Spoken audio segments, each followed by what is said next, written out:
E aí, me fez o desafio. Você tem fé? Qual a sua idade? Eu ainda tinha 17 anos. E tomar essa decisão sem o consentimento, no caso da minha mãe, né? Meu pai era separado. E aí eu fui para casa, assim, na maior euforia, na maior alegria, para levar essa notícia para minha mãe. Eu na empolgação desse desafio, né? Eu não tinha noção do tamanho que era essa decisão. Foi a decisão mais dura de toda a minha vida. Mas o amor pela obra de Deus e o desejo de ganhar almas, ele não deixou que eu sentisse a dor, né? E o peso dessa decisão. Para mim era simplesmente um sonho que já estava começando a se realizar. E quando eu cheguei em casa, com toda a alegria do mundo, para dar essa notícia para minha mãe, eu vi que isso era de uma seriedade muito grande.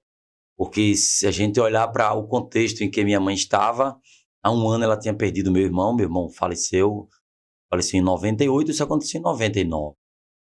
Quando eu falei isso para minha mãe, ela realmente sentiu o peso, sentiu o impacto ali, ela desabou a chorar, e ali foi quando, como diz, a minha ficha caiu, né?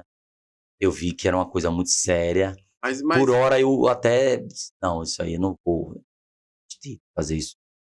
Mas, Pedro, o que acontece é o seguinte, antes do bispo Jaime Mas talvez, meu pastor, antes de eu concluir, o choro dela, porque ela sabia que ela não ia aprender, sabia que ela ia libertar. Mas pode falar. Verdade. E naquele momento, diante de ver minha mãe naquele estado, eu confesso que não era algo de Deus.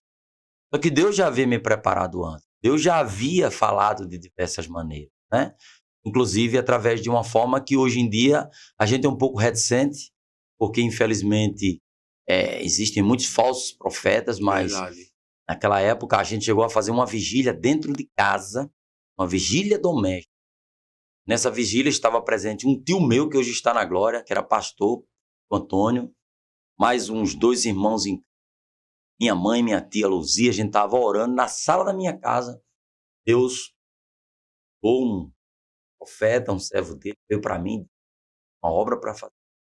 Você vai fazer algo para Deus, mas não é aqui, é em outro lugar. Vai te levar. Você já tinha recebido o convite ou foi antes? Isso foi antes, tá? Alguns meses antes. Na hora que eu recebi essa profecia, eu confesso que eu não creio muito.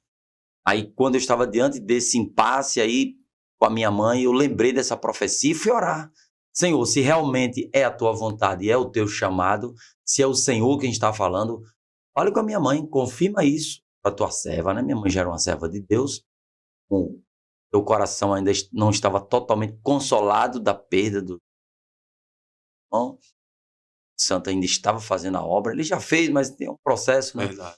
E aí, Pedro, foi aquela coisa dolorosa e todo culto que eu ia, Deus falava comigo, toda oração que eu ia fazer, eu ia ler a Bíblia, tudo falava sobre missões, sobre evangelismo, sobre entrega, sobre fazer a obra de Deus. Então eu fiquei em oração, até que o Espírito Santo tocou no coração da minha mãe, eu voltei a falar num assunto com ela. Mas dali do convite até esse segundo momento. 5 dias. 5 dias. Orando, jejuando, buscando a Deus, e na confirmação, voltei a falar. E até que ela olhou para mim e disse, filho, se é o chamado de Deus para a sua vida, quem sou eu para impedir? Então minha mãe foi uma missionária. Foi não, é. E aí ela abriu mão do seu único filho. Eu era o filho único e pronto, nós voltamos lá no missionário Jaime. Eu estou falando missionário porque na época ele era missionário. Voltamos no gabinete dele. E aí lá, ele nos recebeu. Isso era uma quinta-feira. Ele disse, então você já viaja no sábado. Meu Deus.